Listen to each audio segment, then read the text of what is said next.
John Kiriakou, Irène Frachon ou encore Edward Snowden. Des noms qui ont popularisé le terme de lanceur d'alerte. John Kiriakou, ex-agent de la CIA, a révélé l'utilisation de la torture par ses services.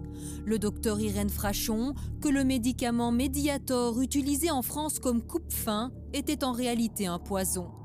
Quant à Edward Snowden, son nom est à jamais associé au scandale des écoutes téléphoniques. Lanceur d'alerte, un terme qui colle bien aussi au site d'information Mediapart. Un de ses fondateurs était l'invité de la première. Il y a eu des affaires où c'est nous-mêmes qui avons trouvé quelque chose qui était caché, d'autres affaires où ce sont des sources qui nous ont contactés, et puis d'autres affaires où nous nous sommes retrouvés avec des interlocuteurs qui eux-mêmes ont assumé publiquement ce qu'ils faisaient.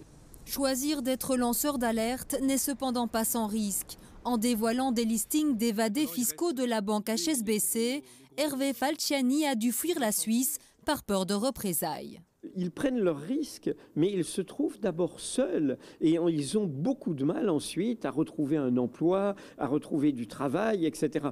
Donc nous, notre responsabilité à nous, journalistes, nous avons une dette à leur égard qui est de leur offrir, de défendre, de demander un statut, une protection. C'est dans cette idée qu'est née Source Sûre, une plateforme ultra sécurisée pilotée par 4 médias francophones dont la RTBF.